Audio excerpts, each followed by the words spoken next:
Bonsoir YouTube, j'espère que vous êtes confortablement installés. Nous ce soir on est près d'une forêt. Derrière cette forêt se trouve un centre de loisirs abandonné. Cette vidéo fait suite à notre exploration d'hier. Je ne sais pas si elle sera liée à cette vidéo, mais c'est une exploration qui n'a pas été très fructueuse malheureusement. On aura quand même vu un joli petit bunker, mais bon, ça sera arrêté là quoi. Donc voilà, on se retrouve ici pour réitérer l'expérience en venant avec les mêmes intentions, c'est-à-dire que dans un premier temps on est là pour explorer les lieux, mais on aimerait bien pousser le truc un peu plus loin. Si on trouve que l'ambiance s'y prête et qu'on est à l'aise pour ça, peut-être voir si on arrive à capter des énergies. On a du matériel pour ça, donc on va peut-être essayer, on verra ce que ça donne. Le but pour nous, c'est pas forcément d'entrer en contact avec des esprits, mais c'est de partir du principe que parce que des gens ont été là, que des enfants ont passé beaucoup de temps, si on pense que ces petits fragments d'énergie qui ont été posés là participent à une forme de mémoire du passé, peut-être que c'est ce genre de choses avec lesquelles on pourra entrer en contact, ou on pourrait avoir des manifestations en tout cas. Et puis si on se sent et qu'on trouve un endroit un peu cool pour faire ça et qu'on a envie de stimuler l'ambiance autour de nous, peut-être qu'on lira des petites histoires d'horreur que j'ai sélectionnées en amont.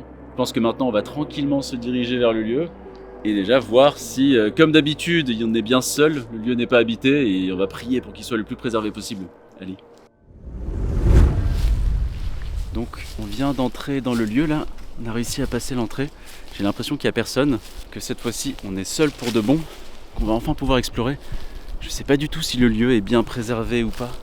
C'est vraiment joli, on est face à 3 grands bâtiments, donc je pense que c'était plusieurs bâtiments dans lesquels ils devaient stocker des choses pour les jeunes qui venaient sûrement pendant leur jour de week-end. On va explorer tout ça, en tout cas j'ai hâte.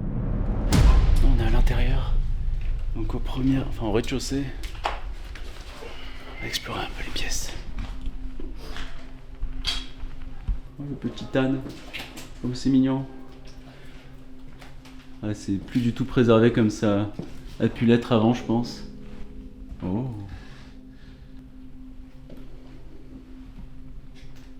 Wow. Il y a quand même pas mal de vêtements là. Il y a quand même des gens qui sont venus pour péter les fenêtres. Même ici, il y a des gens qui viennent tout fracasser.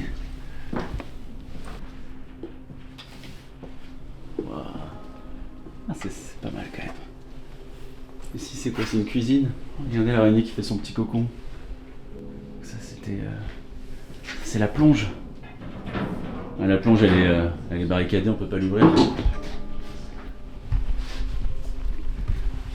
Attends, c'est classe. On va continuer d'avancer. Oh! Qu'est-ce qu'il y a là? Construire un système solaire avec les enfants, c'est les espèces de fiches de jeu, je pense, pour les petites épreuves qui devaient se faire. Il y a un peu toutes les règles, des espèces de compétitions qu'ils devaient faire entre familles. Il y a quoi ici? Déclaration des droits de l'enfant. Le droit à l'égalité sans discrimination fondée sur la race, la religion, l'origine ou le sexe. Donc là, on est quoi? Dans une autre cuisine? Si ça a été barricadé. Ah, il y a encore les recettes, les livres de recettes. La tarte aux champignons. C'est marrant qu'ils aient laissé tous les livres de recettes comme ça.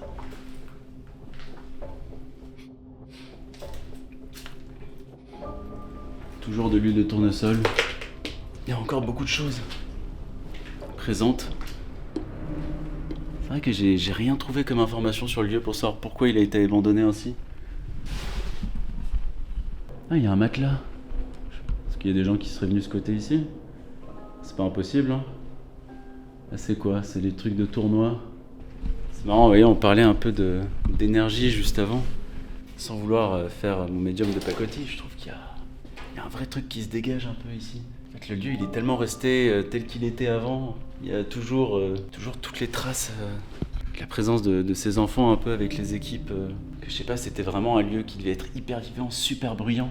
Et maintenant ça devient une espèce de grande cave complètement abandonnée. Je sais pas, ça crée vraiment quelque chose. Et en plus là, cette pièce, avec toute cette atmosphère un peu très boisée, très sombre, je trouve qu'il y a... Ah ouais, il y a un vrai truc quoi qui se dégage d'ici. Peut-être qu'on va essayer dans cette pièce de sortir le MF et les baguettes. Mais bon, on verra, on n'y est pas encore. On va continuer l'exploration. Waouh, la végétation est vraiment en train de reprendre le dessus ici. Ça commence vraiment à être réhabité par la nature, cette pièce. Regardez ces petits dessins. C'est mignon.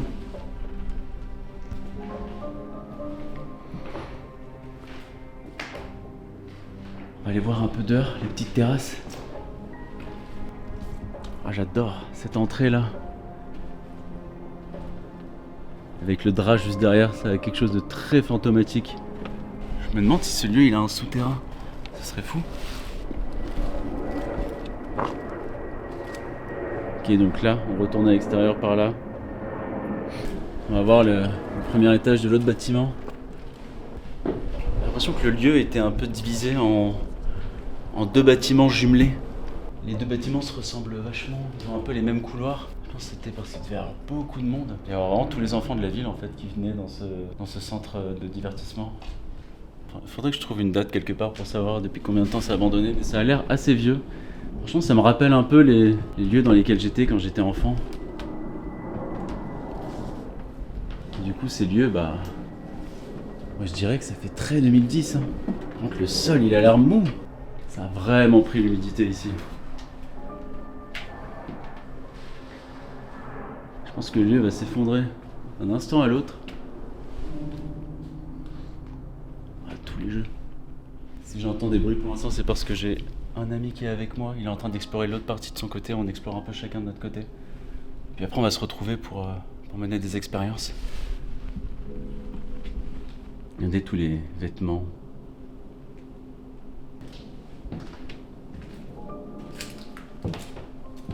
C'est marrant, quoi. Toutes ces salles d'activité. Wow. Oh, le sol est tellement pas stable. Je pense qu'on va surtout rester au rez-de-chaussée. T'as vu, il est pas très très stable le sol ici. Hein. Ouais, c'est un peu flippant. Ouais. Je t'entendais en dessous. Ouais, mais moi aussi, là, depuis tout à l'heure où je marche, je sens que c'est très mou là où je marche. C'est pour ça que je marche très lentement. Il y a plein d'endroits, mais il faut faire gaffe parce qu'il y a des portes. J'ai fait m'enfermer dans une pièce. Oui, bah celle-là, là. Ah, mais si, ça c'est le truc. Ok. Donc là, on est à nouveau à l'extérieur. Bon, on va visiter un peu les autres bâtiments annexes. Ils ont l'air tout petits, je sais pas trop ce qu'on va y trouver.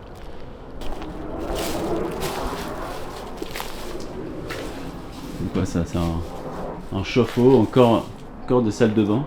Un peu risqué d'aller là-dedans. Ouais, c'est pas mon délire. De toute façon, on peut pas y aller, je crois.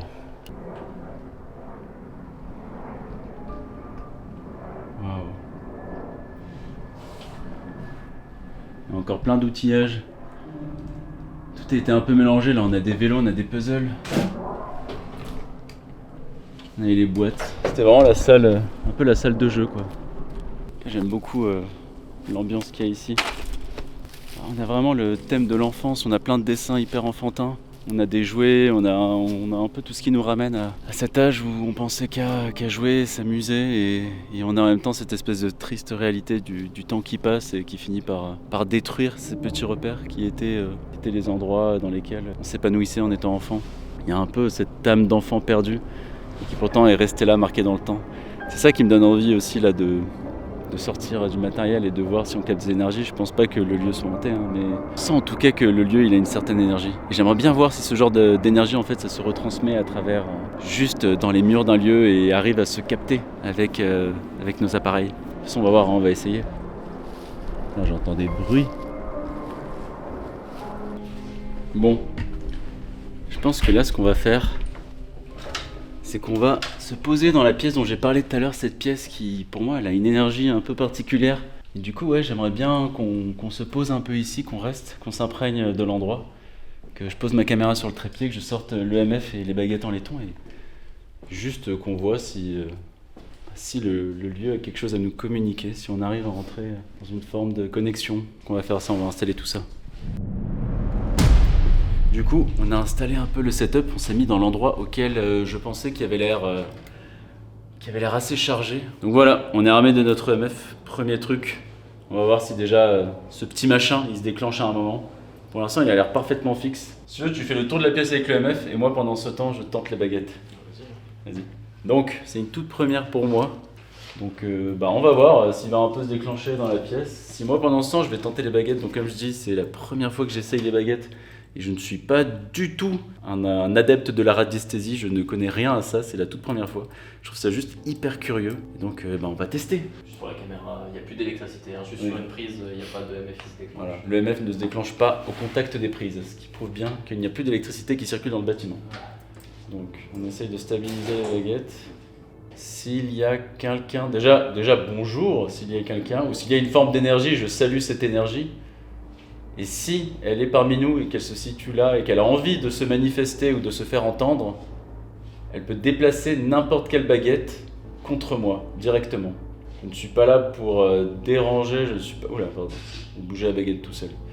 On n'est pas là pour perturber quoi que ce soit, on est juste là à la base pour explorer les lieux et pour voir si des choses restent encore ici, s'il y a des sources d'énergie et si ces sources d'énergie arrivent à se manifester au travers de nous-mêmes. On va essayer de vraiment se concentrer et de se plonger dans les lieux et de se connecter aux lieux.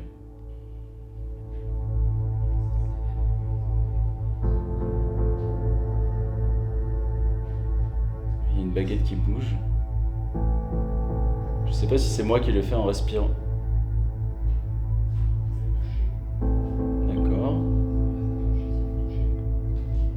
Ok, la baguette s'est arrêtée.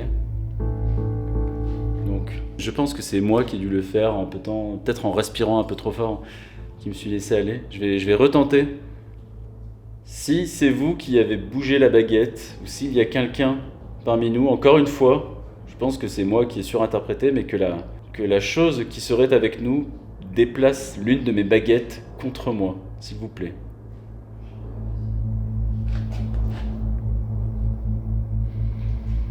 J'essaye de stabiliser au maximum, de ne rien bouger. Vraiment, je bouge pas là, je reste parfaitement fixe.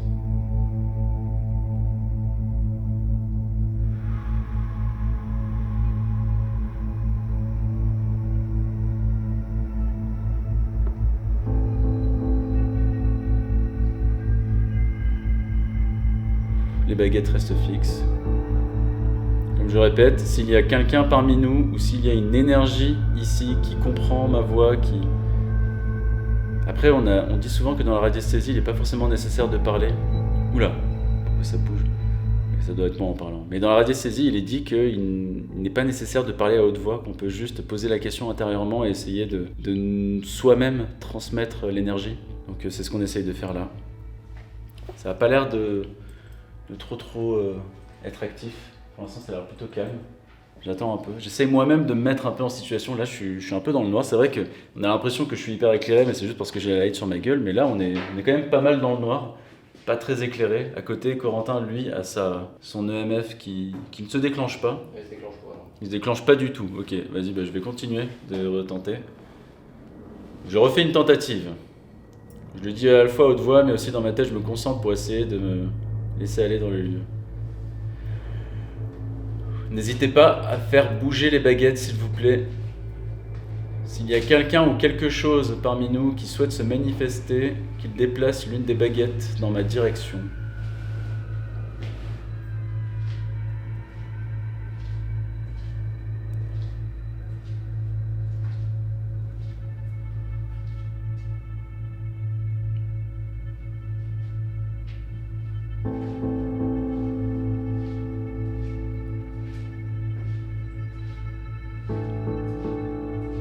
Très calme.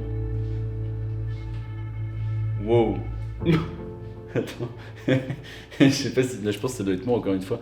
Je pense que j'ai dû me concentrer sur autre chose ou quoi. Il y a une baguette qui m'a foncé dessus. Non, je pense pas. Je pense que j'ai juste complètement fait le truc. Moi, j'ai rien sur la baguette. Moi, je pense que la baguette, c'est compliqué parce que c'est très facile de décaler le truc. Super sensible. Vraiment, c'est hyper sensible. On a vite fait de la mettre de côté. Allez, je fais une dernière tentative de la baguette et sinon après peut-être qu'on se déplace ailleurs pour voir.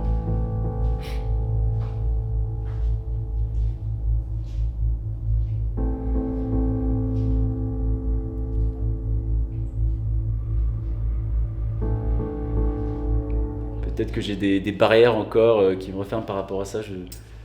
Comme on dit, normalement il devrait y avoir des énergies absolument partout et je pense que si on pouvait faire bouger les baguettes dans un hôpital... Encore une fois, je ne parle pas de mort ou de fantôme, hein, je parle juste d'énergie qui qui viennent toucher cette matière apparemment. Bon, les baguettes en laiton, c'est pas quelque chose de scientifique. C'est juste, voilà, c'était à la base des baguettes que les sourciers utilisaient pour trouver les sources d'eau. Mais il est dit que à travers donc la radiesthésie dont fait partie les baguettes de sourcier et la matière qui est le laiton, cette matière permettrait d'absorber les énergies et de les retransmettre par des mouvements. Donc allez, je le tente une dernière fois et après on testera autre chose. S'il y a quelqu'un parmi nous, quelque chose qui souhaiterait entrer en contact, communiquer avec moi, qu'il déplace une baguette vers moi. Je me concentre.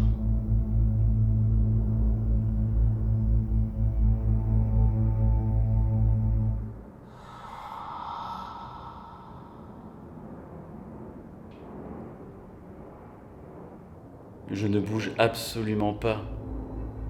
Vraiment, je ne bouge rien. Merci.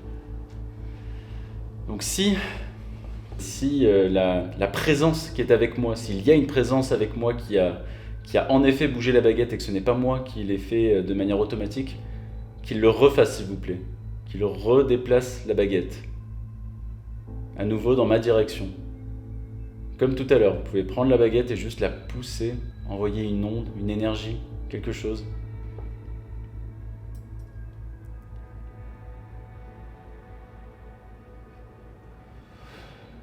On dirait que les baguettes essayent d'aller vers le centre, essayent de se déplacer au centre.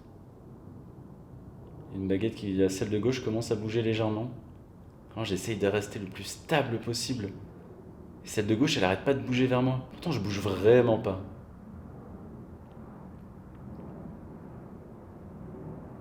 Mais c'est fou.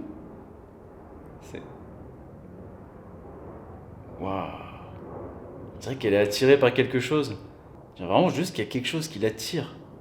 Attendez, mais vraiment, je vais me mettre plus près de la caméra. Attendez, je vais me mettre face à la caméra. On va voir si ça va le refaire.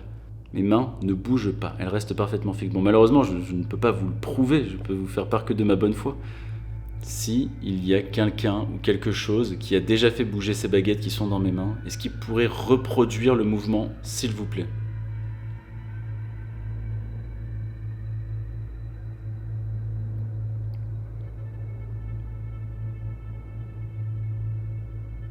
Oui, la baguette, elle s'ouvre. Je n'ai rien fait. Je n'ai absolument rien fait. Vous savez quoi ? On va partir du principe qu'il y a vraiment une énergie qui est en notre présence. On va partir du principe qu'on n'est pas seul, qu'il y a quelque chose autour de nous et on va lui poser des questions. On va dire à droite pour non et à gauche pour oui. Est-ce que vous êtes une présence de type humaine ? Si oui, baguette de gauche vers ma gauche. Si non, baguette de droite vers ma droite.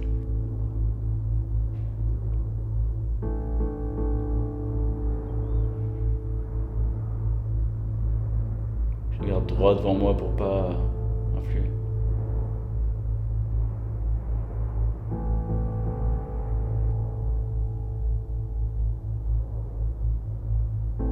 Ça ne bouge pas.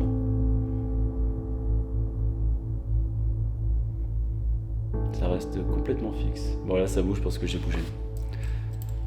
En tout cas c'est impressionnant. Même quand bien même ce serait moi qui le fais, ça reste hyper impressionnant que ce soit de l'auto-persuasion ou pas.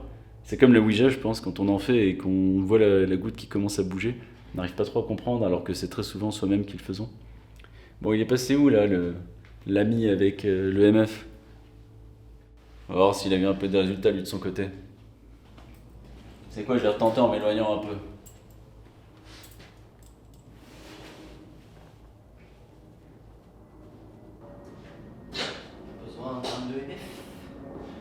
Vas-y, mets le MF juste à côté de moi pour voir. Vas-y, on va dire. Tout à l'heure, ça a vraiment bougé. Ça m'a vraiment impressionné pour le coup. Même si c'est de l'auto-persuasion que c'est moi qui l'ai fait, c'était vraiment impressionnant.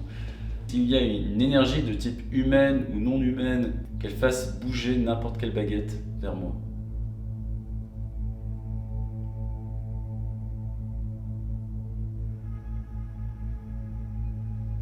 Il se passe rien. C'est moi en fait, je fais peur aux fantômes. C'est le néant. On va changer. Tu peux te mettre un peu devant la caméra et vas-y, hein, teste. Pendant ce temps-là, je garde le MF à côté. S'il y a quelqu'un, faites bouger les baguettes ou le MF.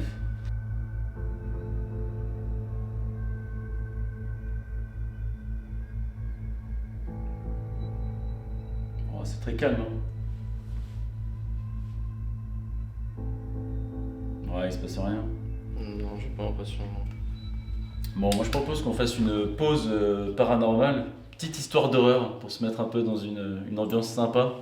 Est-ce que ça te chauffe d'écouter la petite histoire d'horreur que je nous ai concoctée? Enfin, je l'ai pas concoctée, je l'ai récoltée sur internet. Bon, on va couper la caméra et faire un autre petit setup, lecture d'histoire, conte de fées. Allez, on se revoit tout à l'heure. Donc, ça y est, c'est l'instant histoire d'horreur, c'est l'instant détente. Donc, je nous ai concocté 2 petites histoires. La première histoire que j'ai ramassée, Je les connais pas. Hein. oui voilà, il découvre, c'est vraiment l'instant Père Castor. L'histoire, c'est l'histoire de Cozy. Je vais vous donner toutes les informations possibles pour aider les gens à me donner une réponse, s'il y en a une. Et je vous jure que je n'invente rien, je ne suis pas folle. T'inquiète pas, on te croit. C'était autour de novembre 2019. Ma mère m'avait envoyé dans un programme pour adolescents en difficulté. J'avais 17 ans à l'époque. Pour être exact, elle m'a envoyé à Columbus Girl Academy Challenge. C'était une atmosphère très pentecôtiste. J'avais commencé à prendre des substances type psychédéliques avant d'être envoyé là-bas. C'est pourquoi ma mère m'a renvoyé. Il y avait différents dortoirs et j'étais dans le dortoir D. Le campus se trouve sur une partie de la terre du Sentier des Larmes. Quel nom, c'est un joli nom ça. Tu m'étonnes. Une nuit, dans ma chambre, je dormais sur le lit du haut. J'ai entendu un grand bruit dans la salle de bain et je me suis redressé dans mon lit. Je ne rêvais pas et je ne souffrais pas de paralysie du sommeil. Nous n'avions pas le droit de sortir du lit la nuit, ni d'utiliser la salle de bain ou quoi que ce soit d'autre sans aller chercher un membre du personnel. Il y avait beaucoup de règles, alors je me demandais vraiment ce qui se passait. L'instant d'après, alors que je me redressais, j'ai vu une grande femme d'environ 2 ou 3 mètres sortir de la salle de bain. Sa peau était pâle, presque grisâtre. Elle avait de longs cheveux noirs qui couvraient son visage et elle portait une chemise de nuit blanche à manches longues. Elle marchait comme si elle pleurait. Je pouvais sentir la tristesse et la mélancolie se dégager d'elle. Je l'ai vue s'approcher de la couchette d'une autre fille. Elle était si grande qu'elle devait se pencher pour voir le visage de cette fille. Elle a soit respiré quelque chose dans la bouche de cette fille, soit aspiré quelque chose. Je ne saurais pas dire. Puis elle s'est approchée d'une autre fille dans le dortoir et a fait de même. Ensuite, elle s'est assise sous la fenêtre de notre dortoir, a enfoncé sa tête dans ses jambes et s'est mise à pleurer. Puis, elle s'est levée et est partie. Pendant tout ce temps, je me sentais vraiment mal à l'aise. Tu déconnes. Tu m'étonnes. Je me sentais vraiment mal à l'aise. Et je n'arrêtais pas de répéter le nom de Jésus dans ma tête. Les 2 filles avec lesquelles elle a interagi ont fini par avoir des tendances suicidaires et agissaient de façon anormale. J'aimerais bien savoir ce que c'est agir de façon anormale, selon Cozy. Je n'en ai jamais vraiment parlé aux autres filles parce que je ne voulais pas paraître folle. Mais j'ai su que je n'étais pas folle lorsque la fille avec qui je partageais une couchette, celle de la couchette du bas, m'a demandé le lendemain matin si j'avais vu quelque chose de bizarre cette nuit-là. J'ai cru entendre un bruit qui venait de là. C'est l'avion, je crois. Et donc voilà, pour finir sur cette dernière phrase, la fille de la couchette du bas m'a demandé le matin si j'avais vu quelque chose de bizarre cette nuit-là. Je lui ai avoué ce que j'avais vu et elle m'a confirmé avoir vu la même chose. Après mon départ du programme, des filles m'ont contacté et m'ont dit qu'elles étaient tourmentées par des rêves et qu'elles voyaient la même créature que j'avais vue cette nuit-là. Ma question est la suivante. Qui ou qu'est-ce que c'était? Je te pose la question, Corentin. The Grudge. Pour moi, cette personne a eu une hallucination collective ou elle a vu une youreille et franchement, ramenez-la derrière notre caméra parce qu'on a envie de lui poser des questions et on a envie de faire une enquête paranormale. Parce que Bon, peut-être que je vais enchaîner sur la deuxième histoire. Elle est beaucoup plus longue la deuxième histoire, attention. Mais celle-là, je crois, le peu que j'en avais lu, j'ai pas lu entièrement, je me suis gardé un peu de suspense. Pour moi, elle était intéressante. Donc, attention, elle sera longue. Warning, longue histoire. Bon, cette fois, c'est Nora qui nous raconte cette histoire. Cette histoire qui parle... C'est derrière. Ah oui. Putain, on n'a pas vu ce bâtiment. Bah juste après l'histoire, on y va. Il y a une petite maison derrière, on l'avait même pas vue. S'il faut, c'était là-bas qu'il fallait aller pour chasser les fantômes. Ah, peut-être. Hein. Peut-être qu'on retentera là-bas de sortir le MF. Donc, deuxième histoire, l'histoire de Nora, en lien avec un mimique. J'aime bien les mimiques, c'est une thématique que je trouve très très cool dans l'horreur. D'ailleurs, si vous ne l'avez pas vu, regardez Us de Jordan Peele, début de la seconde histoire. C'est arrivé l'année dernière et je n'arrête pas d'y repenser. À chaque fois, j'ai l'estomac qui se noue. Une sensation de lourdeur et de dégoût. Mes grands-parents faisaient 6 heures de route pour se rendre dans une autre ville pour une réunion et j'ai décidé de les accompagner. J'aime les longs voyages en voiture et j'avais hâte de faire du shopping dans les centres commerciaux pendant qu'ils étaient occupés. Ils avaient réservé un Airbnb à l'avance qui se trouvait dans un immeuble étrange qui avait l'air complètement vide. Aucune lumière allumée dans les autres unités. On avait l'impression d'être seul à y séjourner. Le rêve. Je pourrais faire plein d'urbex la nuit dans cet Airbnb. La femme qui nous a accueillis était assez bizarre. Elle était excessivement amicale, mais pas d'une manière chaleureuse. plutôt d'une manière forcée et inconfortable. Elle s'est attardée beaucoup trop longtemps, expliquant que l'appartement était à vendre et demandant si nous étions intéressés. Je me souviens avoir pensé qu'elle ne voulait pas partir. Peut-être qu'elle avait peur. À la seconde où je suis entré dans l'appartement, j'ai ressenti une intense et mauvaise impression. J'ai essayé de l'ignorer et je me suis dit que j'étais simplement fatigué par le long trajet. L'appartement en lui-même était très moderne, ouvert avec de grandes fenêtres et un grand balcon donnant sur une partie de la ville. On pourrait penser qu'un tel endroit n'est pas du tout effrayant, mais quelque chose ne tournait pas rond. La première nuit, je me suis endormi sans problème. C'est le lendemain que les choses sont devenues bizarres. Je me suis réveillé en me sentant complètement vidé, nauséeuse, léthargique et bizarrement désorienté. Mes grands-parents étaient déjà partis tôt pour leur rendez-vous. J'étais donc seul dans l'appartement. J'ai erré, me sentant à la fois agité et épuisé. J'ai fini par retourner dans la chambre, encore l'esprit brumeux, et puis soudain, je me suis réveillé. Il était déjà midi et je n'avais même pas réalisé que je m'étais endormi. Ça s'appelle la narcolepsie. Je me sentais encore plus mal, j'avais des vertiges, j'étais complètement dans les vapes. Ma grand-mère m'a envoyé un texto pour me demander si je voulais aller faire un tour au centre commercial plus tard. Mais j'avais du mal à sortir du lit. Je suis resté en pyjama, j'avais faim mais je ne pouvais pas m'occuper de quoi que ce soit. J'ai donc mangé un paquet de biscuits et, sans même le vouloir, je me suis endormi à nouveau. C'est là que les choses sont devenues terrifiantes. Lorsque je me suis réveillé pour la 3e fois, je pouvais clairement entendre mes grands-parents parler dans le couloir, juste devant la porte de ma chambre. Je me souviens avoir pensé, ils sont déjà rentrés? Je n'avais aucune idée de l'heure qu'il était, mais quelque chose n'allait pas. Ça ressemble vachement à de la paralysie du sommeil pour l'instant. Leur voix et le ton de leur voix étaient juste étranges. J'ai senti tous les poils de mes bras se dresser. Ils discutaient de moi en disant qu'ils avaient l'intention d'appeler la police pour qu'elle vienne me chercher parce que j'étais hors de moi. Plus j'écoutais, moins ils leur ressemblaient. Leur voix était légèrement fausse, comme les impressions de mes grands-parents, mais déformée et légèrement dépourvue d'émotion.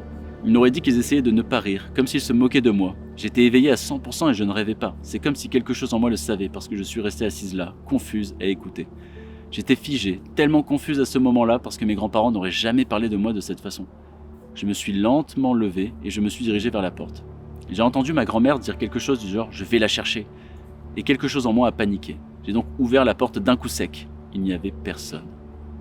Le couloir complètement vide, l'appartement était silencieux. Mes grands-parents étaient toujours dehors, j'ai fouillé toutes les pièces pour m'en assurer. Puis je me suis enfermé à nouveau dans la chambre, cette fois-ci en restant éveillé jusqu'à ce qu'ils rentrent de la maison des heures plus tard. Je ne leur ai rien dit au début, je me suis dit que je devais être trop fatigué ou que je rêvais à cause de ce qui semblait se passer avec mon corps. Mais lorsque nous sommes rentrés à la maison, ma grand-mère m'a dit qu'elle avait eu une paralysie du sommeil pendant que nous étions là-bas, qu'elle avait eu l'impression que des gens grimpaient sur elle dans son lit pendant la nuit. Plus tard, nous avons appris qu'un homme qui avait abattu quelqu'un dans un accès de rage aveugle avait séjourné dans ce même Airbnb peu avant de quitter la ville et de se suicider le lendemain. Je ne sais pas quel genre d'énergie persistait dans cet endroit, mais quelque chose ne tournait pas rond. Et quoi que ce soit, j'avais l'impression que ça se nourrissait de moi. Point et fin de l'histoire de Nora. Bon, ça manque d'une petite conclusion tout ça. Ouais, c'est un peu un queue de poisson quoi. C'est un peu un queue de poisson et puis je trouve que c'est un peu un mix d'histoires...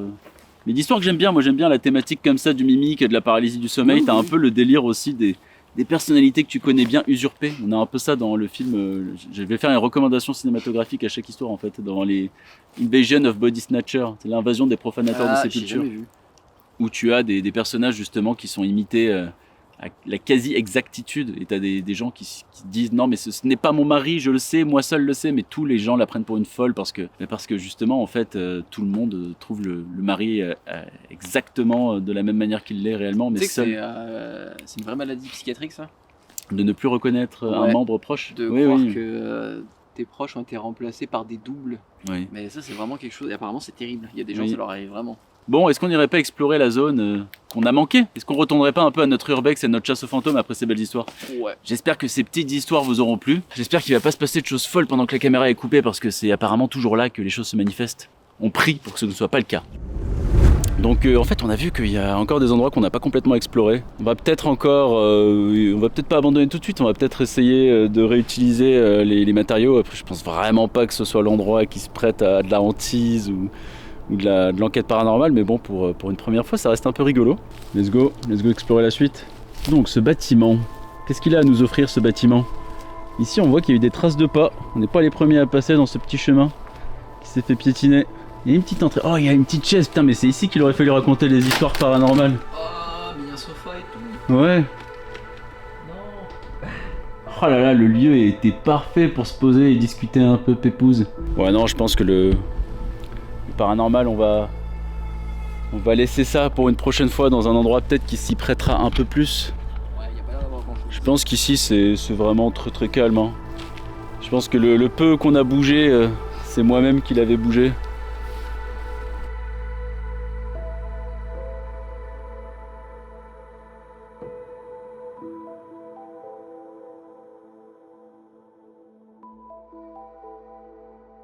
Bon bah voilà, je pense qu'on a vu à peu près tout ce qu'on avait à voir sur le lieu.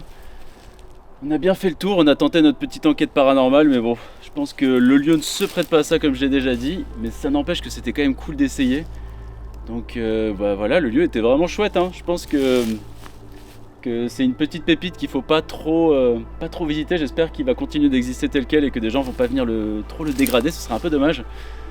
Mais en tout cas, par rapport à notre mésaventure d'hier qui s'est finie prématurément, on peut dire que là c'est plutôt une réussite, hein. C'est vraiment cool.